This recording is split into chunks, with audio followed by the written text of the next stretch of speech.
प्यारे विद्यार्थियों, पिछले वीडियो में हमने पढ़ा था स्टोइकियोमेट्री क्या होती है। स्टोइकियोमेट्री का परिकलन किस प्रकार किया जाता है। देखो, स्टोइकियोमेट्री का परिकलन करना क्या था कि अभिकारकों तथा उत्पादों के द्रव्यमानों और आयतनों का परिकलन, कि उसके आयतनों का परिकलन कैसे करते हैं और द्रव्यमानों का कैसे करते हैं, एक न्यूमेरिकल के द्वारा आपको बताया था। फिर आपको सीमांत अभिकर्मक बताया था। सीमांत अभिकर्मक का उदाहरण एक अभिक्रिया के द्वारा बताया था कि जिस अभिकर्मक की मात्रा कम होती है वो सीमांत, और जिसकी ज्यादा होती है वो कौन सा होता है, आदिके अभिकर्मक होता है। आज का अपना टॉपिक है विलयन के बारे में। विलयन के बारे में पढ़ेंगे, विलयन के कौन कौन से घटक होते हैं उनके बारे में पढ़ेंगे। फिर विलयन की सांद्रता क्या होती है और सांद्रता की इकाइयों के बारे में पढ़ेंगे, और फिर सांद्रता की जो इकाइयां आएंगी उन पर हम न्यूमेरिकल करेंगे, आंकिक प्रश्न आएंगे उसमें। तो इस आधार पर अपना लेसन लगभग पूरा हो जाएगा। तो आज का अपना टॉपिक है विलयन। विलयन बेस पर ही है। अब देखो विलयन होता क्या है। देखो विलयन किसको बोलते हैं कि विलय और विलायक दो पदार्थों को हमने मिला दिया। जैसे एक तो अपने पास चीनी है और दूसरा पानी है। चीनी और पानी को हमने मिला दिया, दोनों को मिलाने पर समांगी मिश्रण बन गया। कैसा मिश्रण बन गया, समांगी मिश्रण। देखो विलयन यहाँ वास्तविक विलयन से लिया गया। देखो जो मिश्रण होता है कि जिसके घटक एक दूसरे में पूर्ण रूप से मिल जाए, यानी जिसके कण हम सूक्ष्मदर्शी की सहायता से भी देखें तो भी अलग अलग दिखाई नहीं दे। देखो पीछे हमने समांगी और विषमांगी मिश्रण पढ़ा था। वहां पर देखो एक उदाहरण मैंने बताया था कि पानी के अंदर स्याही का विलयन विषमांगी में लिखा। कई बच्चे इस चीज से कंफ्यूज हो गए थे कि जो समांगी मिश्रण होता है, स्याही तो पूर्ण रूप से घुली हुई होती है। देखो वो अपने नग्न आंखों से पूरी घुली हुई दिखाई देती है, किंतु हम उसको किससे देखते हैं, सूक्ष्मदर्शी की सहायता से देखते हैं तो क्या होता है कि अलग अलग दिखाई देता है। पानी के कण अलग और स्याही के कण अलग दिखाई देते हैं। इसी कारण स्याही का जो पानी में विलयन होता है, स्याही का पानी में विलयन छोड़ो, स्याही मान लो, स्याही होती है वो एक विषमांगी क्या होता है, विषमांगी मिश्रण होता है। देखो यह समांगी विषमांगी की प्रकृति है। 1 नैनोमीटर, और नैनोमीटर के बारे में आपको बताया था कि 10 की घात -9 को क्या बोलते हैं, नैनो बोलते हैं। 10 की घात -9 मीटर से यदि छोटा कण है तो वही समांगी में आएगा, इससे बड़े जो कण हैं वो विषमांगी में आएंगे। यानी 1 नैनोमीटर से 100 नैनोमीटर, या वो आगे चल करके 1000 नैनोमीटर हो जाओ। 100 नैनोमीटर क्या होगा, 10 की घात है, यहाँ 2 और होगी तो 2 होगी तो 10 की घात है 7। 1000 क्या हो गया, 10 की घात है 6 हो गया मीटर में।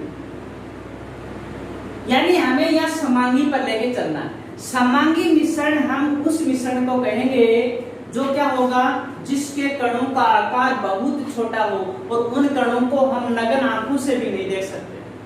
यानी नग्न आंखों से तो देख ही नहीं सकते, नग्न आंखों से तो हमें 100 नैनोमीटर के कण को भी नहीं देख सकते। यानी इसको नग्न आंखों के साथ साथ हम सूक्ष्मदर्शी की सहायता से भी नहीं देख सकते। माइक्रोस्कोप के द्वारा भी इसको देखना क्या है, असंभव है। वो कौन सा विलयन होता है, वो समांगी विलयन या समांगी मिश्रण होता है। तो हम यहाँ विलयन की परिभाषा क्या देंगे कि विलय तथा विलायक का जो समांगी मिश्रण होता है उसको हमें विलयन कहेंगे। यही परिभाषा लिखी, विलय तथा विलायक का समांगी मिश्रण विलयन कहलाता है। ठीक है, अब हम ये विलय और विलयन पर लेके चलते हैं कि विलय तथा विलयन क्या होता है। विलय, विलयन और विलायक, ये 3 चीजें। विलयन के बारे में हम बता चुके हैं कि विलयन क्या होता है, विलय तथा विलाय का समांगी मिश्रण। देखो एक घटक अपने पास विलय आया और दूसरा घटक कौन सा आया, विलाय। जिसकी मात्रा कम होती है वो विलय और जिसकी मात्रा अधिक होती है वो क्या होता है, विलय। कि विलयन का वह घटक जिसकी मात्रा कम हो क्या कहलाएगा, वो विलय कहलाता है। और विलयन का वह घटक जिसकी मात्रा क्या हो, अधिक हो, उसको हम क्या कहेंगे, उसको हम विलायक कहेंगे। उसको हम क्या कहेंगे, विलायक। विलयन का वह घटक जिसकी मात्रा कम हो विलेय कहलाता है, और जिसकी मात्रा अधिक हो विलायक कहलाता है। जैसे आपको कह दिया कि 25 ग्राम चीनी है और 50 ग्राम जल है, तो इसमें विलेय कौन होगा, विलेय ये 25 ग्राम वाला और 50 ग्राम वाला क्या होगा, जल। किंतु कभी कभी कंफ्यूज कर देता है कि अपने पास 45 ml तो क्या है, पानी है, और 55 ml है एल्कोहल C2H5OH, यानी 45 ml क्या दे दिया, पानी दे दिया, और जो 55 ml क्या दे दिया, एल्कोहल या एथेनॉल दे दिया। अब बताओ यहाँ पर विलायक कौन होगा, परिभाषा के अनुसार विलायक कौन होगा, एथेनॉल, और विलेय कौन होगा, पानी। किंतु यहाँ जल हमेशा विलायक ही होगा। जल हमेशा क्या होता है, विलायक, चाहे वह कम मात्रा में हो या अधिक। जल हमेशा विलायक रहेगा, कभी भी विलेय का काम नहीं करेगा।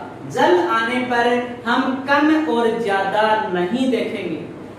क्या नहीं देखेंगे, हम कम तथा ज्यादा मात्रा नहीं देखेंगे। क्या आने पर, जल आने। बाकी पर लागू हो जाएगा, जिसकी मात्रा कम होती है वो विलेय, और जिसकी अधिक होती है वो विलायक। किंतु पानी हमेशा विलायक होगा, चाहे वो कम मात्रा में हो चाहे अधिक में। इसका कारण क्या होता है कि जल एक सार्वत्रिक विलायक होता है, यानी हर चीज को घोलने में संभव होता है अपने अंदर। ज्यादातर हर चीज तो नहीं बोल सकते, अधिकांश पदार्थों को अपने अंदर घोलता है। इसी कारण इसको हम सार्वत्रिक विलायक कहते हैं। तो जल को हमेशा विलायक मानते हैं, चाहे वह कम मात्रा में हो या अधिक। बाकी जो कम मात्रा में होगा वो विलेय, और अधिक मात्रा में होगा वो। अब हम लेके चलते हैं विलयन की सांद्रता। देखो विलयन की सांद्रता क्या होती है। जैसे अपने पास ये कोई विलेय की मात्रा है, विलेय की मात्रा यानी चीनी है थोड़ी सी, इसको पानी में घोल दिया, इसमें घोल दिया। अब पानी का गिलास है, पानी के गिलास में 1 चम्मच चीनी घोल दी, पानी का गिलास दूसरा लिया, उसमें 2 चम्मच चीनी घोल दी। तो यहाँ कोई क्वांटिटी फिक्स नहीं हुई। और एक गिलास ऐसा लिया कि पानी के 2 गिलास लिए किसी बड़े पात्र में, और वहां पर 2 चम्मच चीनी घोल दी, यानी यहाँ कोई फिक्स अनुमान नहीं लग पाता है। इसके लिए हमें 1 गिलास 2 गिलास ये क्वांटिटी हम नहीं ले सकते। यहाँ हमें एक फिक्स मात्रा लेनी पड़ेगी, यानी 1 लीटर है, 100 ग्राम है, 1000 ग्राम है, ये हमें फिक्स क्वांटिटी लेनी पड़ेगी। क्या लेनी पड़ेगी, फिक्स क्वांटिटी। और फिक्स क्वांटिटी लेंगे तभी हम सांद्रता को फिक्स कर सकते हैं। यानी इसके लिए विलायक का क्या होना जरूरी है, सुनिश्चित। यानी 1 गिलास 2 गिलास 3 गिलास ऐसे चेंज नहीं होना चाहिए। यदि आपको मानना तो 1 गिलास फिक्स मानो, कितना वो 100 ml का है, 1000 ml का, कितना वो गिलास फिक्स मानो। यानी सुनिश्चित मात्रा, किसकी सुनिश्चित मात्रा, विलायक। विलायक की सुनिश्चित मात्रा लो, और उसके अंदर विलेय की जितनी मात्रा हम डालते जाएंगे उसको हम विलयन की सांद्रता कहेंगे। तो अपनी परिभाषा क्या हो जाएगी कि विलायक की सुनिश्चित मात्रा में, किसकी, विलायक की सुनिश्चित मात्रा में घुली हुई विलेय की मात्रा, घुली हुई विलेय की जो मात्रा होती है उसको हम क्या कहते हैं, विलयन की सांद्रता।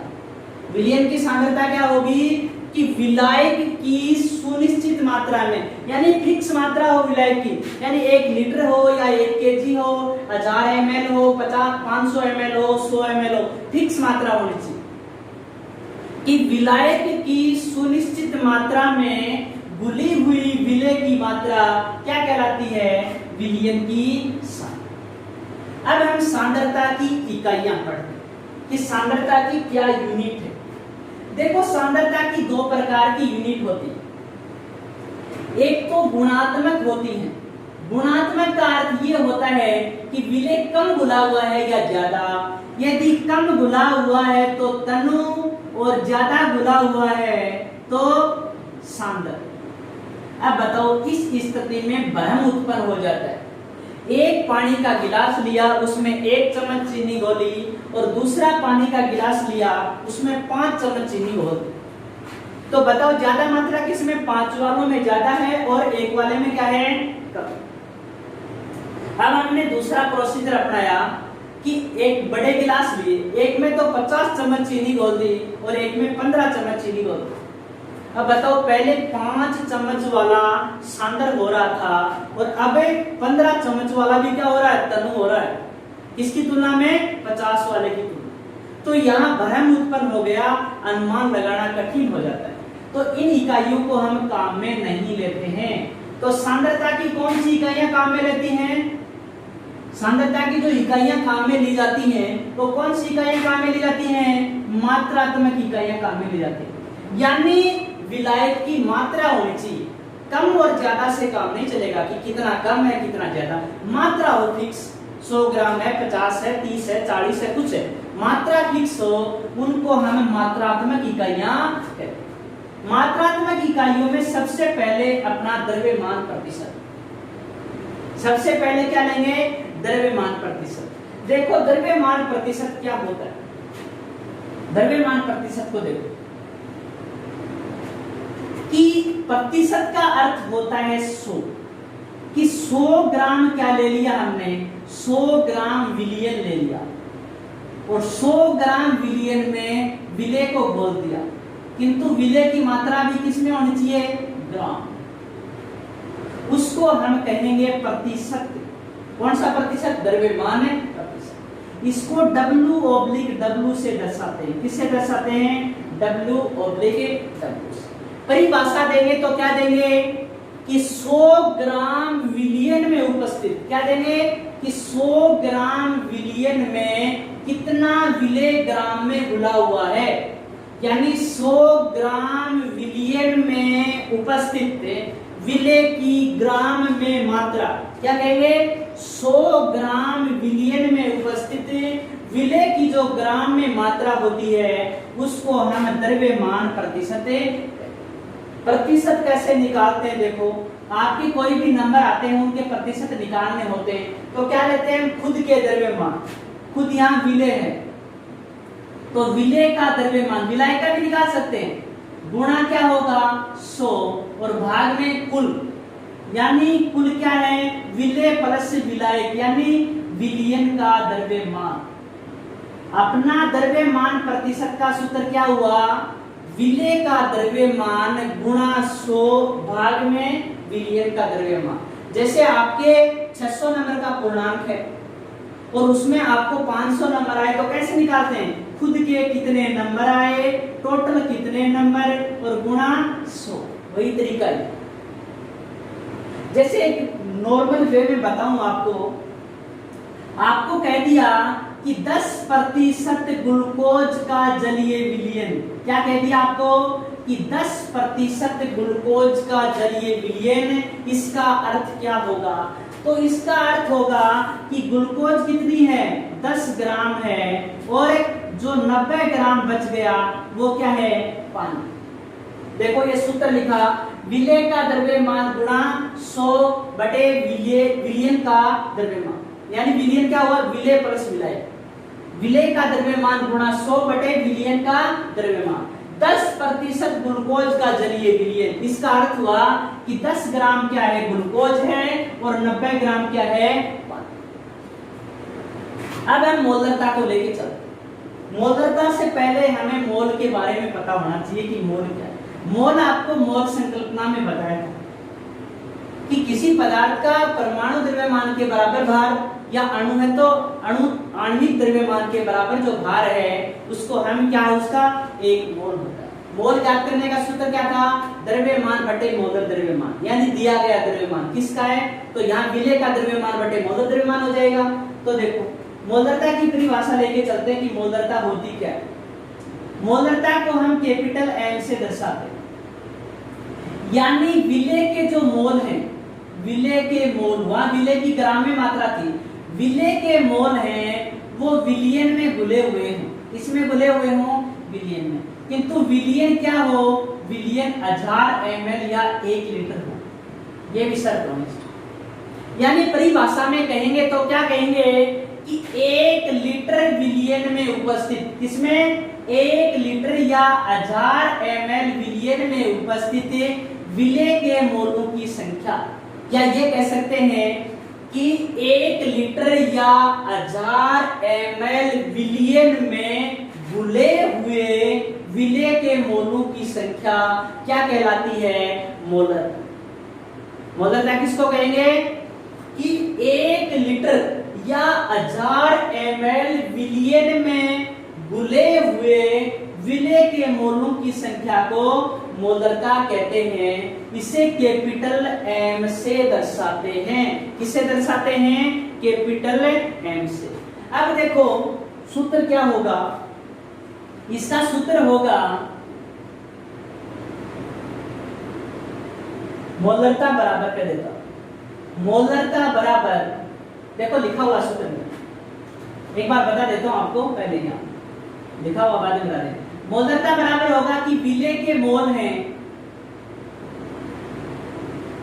वो विलियन के आयतन में घुले हुए, यानी सूत्र हो जाएगा विलय के मोल बटे विलियन का आयतन, ये आयतन लीटर में होना चाहिए। किंतु दिक्कत क्या आती है कि विलय ज्यादातर आपको मोल में दिया हुआ नहीं मिलता है। विलय किस में दिया हुआ नहीं मिलता है, विलय मोल में दिया हुआ नहीं मिलता है, और जो अपना विलियन होता है उसका आयतन कभी भी लीटर में नहीं मिलता है। तो ये सूत्र काम नहीं आता है कि विलय कभी भी मोल में दिया हुआ नहीं मिलेगा, और विलियन का जो आयतन है वो कभी भी आपको लीटर में दिया हुआ नहीं मिलेगा। तो इस स्थिति में हम क्या करते हैं कि मोल को अलग से सूत्र और जो आयतन है वो ml में ले लेते हैं। यदि विलय को मोल में ले लिया तो मोल ज्ञात करने का सूत्र होता है, मोल बराबर होता है द्रव्यमान, और किसका द्रव्यमान, विलय का द्रव्यमान बटे विलियन का, विलय का करो पहले, विलय का मोलर द्रव्यमान। ये आपको पीछे बताया था मोल ज्ञात करने का सूत्र, क्या बताया था कि दिया गया द्रव्यमान बटे मोलर द्रव्यमान, विलय तो दोनों जगह विलय जोड़ दिया कि विलय का द्रव्यमान बटे विलय का मोलर द्रव्यमान। तो देखो ये मान यहां रख दिया मैंने, आयतन को लीटर की बजाय ml में ले लिया, और ml में को यदि हम लीटर में चेंज करेंगे तो कितने का भाग लगाएंगे, 1000 का भाग लगाएंगे, ये ml में ले लेंगे, और 1000 का भाग लगाएंगे तो 1000 कहां चले जाएंगे, ऊपर। सूत्र आ जाएगा अपना विलय का द्रव्यमान बटे विलय का मोलर द्रव्यमान। ये किस बराबर लिख दिया, ये विलय के मोल बराबर लिख, विलय के मोल को NB से दर्शाते हैं। विलय के मोल, मोल का सूत्र क्या हुआ, विलय का द्रव्यमान बटे विलय का मोलर द्रव्यमान, और जो आयतन है ये लीटर में था, किसमें था, लीटर में, इसको हमने ml में ले लिया, किसमें ले लिया, ml में, और आयतन को जब हमने ml में ले लिया, ml को लीटर में बदलेंगे तो कितने का भाग लगाएंगे, 1000 का, और 1000 कहां चले गए, ऊपर। नया सूत्र आ गया, मोलरता बराबर विलय का द्रव्यमान गुणा 1000 बटे विलय का मोलर द्रव्यमान गुणा विलियन का आयतन ml। ये आयतन ml में लेंगे तो 1000 का भाग लगेगा, वो ऊपर चले गए, और मोल की जगह क्या रख दिया, विलय का द्रव्यमान बटे विलय का मोलर द्रव्यमान। शॉर्ट में गणित के रूप में मोलरता को m से दर्शाते हैं, द्रव्यमान को यहाँ w दर्शाया गया है, भार रूप में लेते हैं तो यहाँ w विलय का है तो b, और विलायक का होता है तो a, विलायक बड़ा होता है, a बड़ा होता है, b छोटा होता है, तो यहाँ b लगाया, विलय के लिए b लगाते हैं और विलायक के लिए a लगाते हैं, तो WB NB, मोलर द्रव्यमान को m से तो NB, v लिख दिया क्यों का, क्यों ml में है, और ऊपर क्या गए 1000, यानी m बराबर आ गया WB गुणा 1000 बटे MB गुणा v, किसमें, ml में। ये मोलरता ज्ञात करने का सूत्र। देखो एक मोलरता ज्ञात करने का सूत्र और होता है, उस स्थिति में कभी कभी आयतन दिया हुआ नहीं मिलता है। देखो आपको घनत्व के बारे में बताया था। घनत्व बराबर क्या होता है? घनत्व बराबर होता है द्रव्यमान बटे आयतन। घनत्व क्या होता है? घनत्व होता है द्रव्यमान बटे आयतन। अब देखो यहाँ आयतन कभी कभी दिया हुआ नहीं मिलता है, तो आयतन बराबर क्या होता है? द्रव्यमान बटे घनत्व। क्या होता है? द्रव्यमान बटे। कभी कभी क्या नहीं देता है? आयतन नहीं देता है, और आयतन नहीं देता तो देखो सूत्र क्या, आयतन है दोनों में, और आयतन के कारण ही ये ताप से प्रभावित हो रहा है, क्योंकि ताप बढ़ने पर आयतन क्या होता है? बढ़ जाता है। इसी कारण मोलरता ताप से क्या होती है? प्रभावित तो हो जाती है। तो यहाँ पर एक चीज देखो आप, यहाँ आयतन नहीं दिया हुआ है, तो आयतन को कैसे निकालेंगे?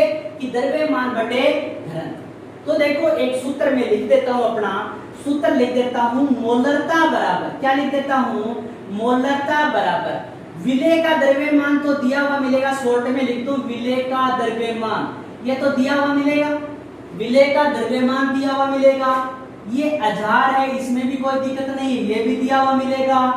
विलेय का मोलर द्रव्यमान भी दिया हुआ मिलेगा। देगा क्या नहीं ये अपने को देगा क्या नहीं? ये आयतन नहीं देगा, और आयतन की जगह घनत्व दे देगा।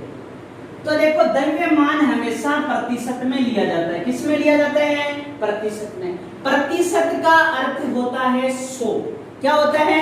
प्रतिशत का अर्थ होता है 100। तो हम द्रव्यमान की जगह कितने मान लें? 100 मान लें, क्योंकि द्रव्यमान प्रतिशत में लेंगे। 100 मान लिया, 100 बटे द्रव्यमान घनत्व d, घनत्व को d से दर्शाते हैं। मैं d को ऊपर ले गया, ये d 100 से 1000 कट गए। एक नया सूत्र आ गया अपना, मोलरता बराबर, क्या सूत्र आ गया अपना? मोलरता बराबर विलेय का द्रव्यमान। क्या आ गया? विलेय का द्रव्यमान गुणा 10, 1000 कट गए 10 बचे, 10 गुणा d और बटे विलेय का मोलर द्रव्यमान, विलेय का मोलर द्रव्यमान। क्या गया? मोलरता बराबर विलेय का द्रव्यमान गुणा 10 गुणा d विलेय का मोलर द्रव्यमान। इस सूत्र से ही निकाल के लाया। ये सूत्र तब लगेगा, न्यूमेरिकल कराऊंगा आगे, ये सूत्र तब लगेगा जब आयतन दिया गया हो, और ये सूत्र कब लगेगा? जब आयतन दिया गया नहीं हो। जब आयतन दिया गया नहीं है और घनत्व दिया गया है, तो कौन सा सूत्र? ये सूत्र आप डायरेक्ट ही याद रख लेना, किंतु मैंने आपको निकाल के बताया कि ये सूत्र कैसे आया। कि आयतन बराबर होता है द्रव्यमान बटे घनत्व। द्रव्यमान को प्रतिशत में मानते हैं, तो इसकी जगह 100 रख दिया, बटे में d रख दिया, घनत्व d होता है, तो 100 से 1000 कट गए, d ऊपर चला गया। विलेय का द्रव्यमान गुणा 10 गुणा d बटे विलेय का मोलर द्रव्यमान। गणितीय व्यंजक में लिखेंगे तो m बराबर लिखेंगे WB गुणा 10 गुणा d बटे MB। ये दो सूत्र हैं जो अपने न्यूमेरिकलों में काम आएंगे। क्या आएंगे? ये दो सूत्र हैं जो अपने न्यूमेरिकलों में काम। देखो इन दो सूत्रों के अलावा कभी कभी विलयन में पानी मिलाता है, तो एक सूत्र होता है M1V1 बराबर M2V2। ये सूत्र ये कब होता है? जब क्वेश्चन में ऐसे दिया हुआ मिले, जब विलयन में पानी मिला दिया जाए। तो मोलरता के कितने सूत्र हो गए? मोलरता के मुख्य रूप से 2 ही सूत्र आएंगे, तीसरा भी एक लगभग न्यूमेरिकल निकाल लेंगे। एक होगा विलेय का द्रव्यमान गुणा 1000, विलेय का मोलर द्रव्यमान गुणा विलयन का आयतन, यानी m बराबर WB गुणा 1000 बटे MB गुणा VML। दूसरा होगा m बराबर WB गुणा 10 गुणा d बटे। ये दो सूत्र, इन पर ज्यादातर न्यूमेरिकल आए। इसके अलावा इस पर भी न्यूमेरिकल पूछ सकता है। ये कब है? जब क्वेश्चन में दिया हुआ मिले कि जब विलयन में पानी मिला दिया जाए या तनु कर दिया जाए। पानी मिलाने का क्या होता है? तनु करना। तो ये सूत्र है। तो आज अपनी 2 इकाइयां पूरी हुई, सारी इकाइयां पूरी नहीं हो पाएंगे आज। द्रव्यमान प्रतिशत और मोलर। इस तरह से हम क्रम वाइज एक एक इकाई की तरफ बढ़ते रहेंगे, फिर सभी इकाइयों पर एक साथ आपको न्यूमेरिकल कराएंगे कि कैसे मोलरता निकाली जाती है, कैसे द्रव्यमान प्रतिशत निकलता है, इन पर हमें। ठीक है, आज के लिए इतना काफी।